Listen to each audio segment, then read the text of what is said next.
Assalamualaikum warahmatullahi wabarakatuh. Bismillah, alhamdulillah, assalatu wassalamu ala rasulillah, Sayyidina Muhammad wa ala alihi wa sahbihi wa mawala, la hawla wa la quwata illa billah, amma ba'da. Pemirsa Kakak Media yang dirahmati oleh Allah Subhanahu wa Ta'ala, puji syukur alhamdulillah, marilah senantiasa kita panjatkan kehadirat Allah Subhanahu wa Ta'ala atas limpahan rahmat dan nikmatnya yang diberikan kepada kita semua, sehingga pada kesempatan kali ini, hari ini, detik ini, kita diberikan kekuatan oleh Allah Subhanahu wa Ta'ala untuk tetap bisa menjalankan aktivitas ibadah puasa di bulan suci Ramadan ini. Selawat dan salam semoga tetap terlimpah curahkan kepada baginda Rasulullah Sallallahu Alaihi Wasallam, Nabi Agung, Nabi yang selalu kita nantikan syafaatnya di yaumil qiyamah. Pemirsa Kakak Media yang dimuliakan Allah Subhanahu wa Ta'ala, bulan suci Ramadan adalah bulan di mana Allah memberikan satu kewajiban berupa puasa kepada hambanya. Hal ini sesuai dengan apa yang termaktub di dalam salah satu ayatnya, dalam salah satu firman-Nya dalam surat Al-Baqarah yang kerap kali dibaca oleh mubaligh, yang kerap kali disampaikan oleh kiai, yang berbunyi a'udzubillahi minasyaitonirrajim, ya ayyuhalladzina amanu kutiba alaikumussyiyam kama kutiba alal ladzina min qablikum la'allakum tattaqun. Hai orang-orang yang beriman, diwajibkan atas kalian berpuasa sebagaimana diwajibkan atas orang-orang sebelum kamu. Tujuannya adalah la'allakum tattaqun, supaya kalian semua menjadi orang-orang yang muttaqin, menjadi orang-orang yang bertakwa.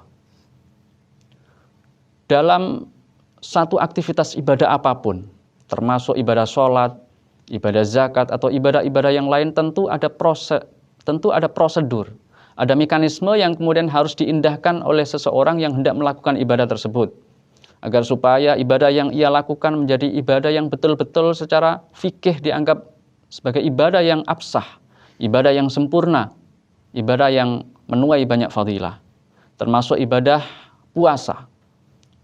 Di sana ada mekanisme atau kemudian ada syarat, ada kemudian rukun, ada kesunahan-kesunahan yang harus atau yang sebaiknya diindahkan, sebaiknya diperhatikan oleh orang yang menjalankan ibadah puasa. Yang pertama tentu saja adalah persoalan niat.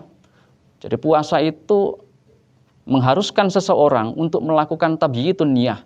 Puasa Ramadan wajib. Jadi orang kalau lupa atau kemudian orang kalau tidak niat pada saat bulan Ramadan, tidak niat berpuasa di masing-masing hari, maka itu dianggap tidak sah secara fikih.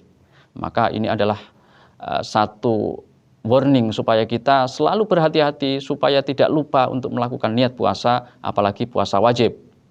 Akan tetapi para ulama memberikan satu solusi. Jadi boleh melakukan niat puasa itu secara sekaligus, taklidan lil Imam Malik. Jadi misalnya nawaitu saumu syahri ramadhani kullihi. Jadi saya berniat melakukan ibadah puasa secara keseluruhan. Itu boleh untuk antisipasi supaya mbok kalau dalam satu hari nanti itu dia lupa untuk melakukan niat. Kemudian yang kedua, rukun berikutnya adalah al-imsaku 'anil muftirat. Jadi seseorang itu harus menjaga dirinya, harus menahan diri untuk tidak makan, tidak minum dari hal-hal yang membatalkan puasa. Apakah itu makan, apakah itu minum, semuanya harus ditahan supaya puasa menjadi absah. Dan di samping itu ritual-ritual yang kemudian harus dilakukan oleh atau yang sebaiknya dilakukan oleh seseorang yang sedang melakukan ibadah puasa adalah sahur. Jadi sahur pun supaya sahur ini menjadi sahur yang penuh dengan keutamaan, sahur yang penuh dengan fadilah, maka harus dilakukan sesuai dengan apa yang diajarkan oleh Rasulullah Sallallahu Alaihi Wasallam. Kata Nabi, tasahharu fa inna fis sahur barakatan. Jadi sahurlah kalian semua, karena dalam sahur itu terdapat barokah. Nah, apa yang disebut dengan barokah ini? Al-barakatu hiya ziyadatul khair. Jadi yang dimaksud dengan barokah itu adalah bertambahnya kebaikan. Maka ketika orang melakukan sahur, itu secara otomatis akan bertambah kebaikannya. Kebaikan baik itu kebaikan berupa jasmani maupun rohani. Jadi misalnya orang itu sahur, maka pagi harinya atau siang harinya ketika dia melakukan aktivitas akan menjadi lebih kuat, lebih fresh atau lebih segar. Berbeda kalau kemudian orang tidak sahur, itu biasanya kelentrak-kelentruk. Maksudnya adalah lemas, Jadi tidak ada daya dan upaya untuk melakukan aktivitas ibadah apapun. Tentu ini tidak kita inginkan. Atau kesunahan berikutnya adalah akhiru as-sahur. Jadi di samping sahur, tetapi sahur itu sebaiknya diakhirkan. Jadi tidak kemudian diawalkan sahur di jam 12, oke itu boleh. Akan tetapi kurang baik atau fadilahnya kurang bisa didapat. Jadi takhirus sahur itu adalah satu kesunahan. Kemudian selanjutnya setelah dia menahan diri dari segala hal yang membatalkan puasa termasuk makan dan minum, ritual berikutnya adalah berbuka puasa atau al-iftar. Kata Nabi, bakiru bil iftar wa akhiru as-sahur. Jadi dalam konteks berbuka puasa ini justru Rasulullah memberikan arahan atau tuntunan bakiru, bersegeralah untuk berbuka. Ini memberikan bukti bahwasanya melalui ajaran puasa Islam tidak hendak menyiksa umatnya untuk berlapar-lapar ria. Jadi Islam sesungguhnya melalui ibadah puasa ini adalah dilatih untuk menahan diri, menahan hawa nafsu dari hal-hal yang kemudian negatif. Jadi untuk berbuka ini adalah bakiru bil iftar. Kita segerakan untuk berbuka meskipun hanya seteguk air dan seterusnya. Akan tetapi yang paling baik adalah dengan memulai dengan hal-hal yang manis. Kata Nabi, idza aftara ahadukum falyuftir bitamar fa illam yajid fa'alal ma. Jadi berbuka yang baik itu harus diawali atau sebaiknya diawali dengan kurma.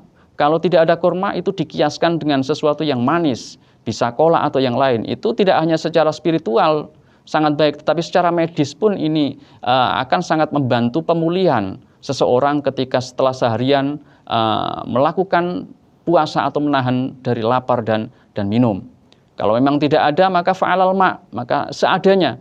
Kalau adanya air putih ya silahkan air putih. Yang penting adalah membatalkan puasa atau bakiru bil iftar. Pemirsa KK Media yang dirahmati oleh Allah Subhanahu wa taala, demikianlah fadilah-fadilah atau kesunahan-kesunahan yang ada dalam berbuka puasa maupun dalam sahur. Mudah-mudahan kita semua dalam menjalankan aktivitas ibadah baik itu sahur maupun iftarnya mendapatkan keberkahan dari Allah Subhanahu wa taala. Demikian, assalamualaikum warahmatullahi wabarakatuh.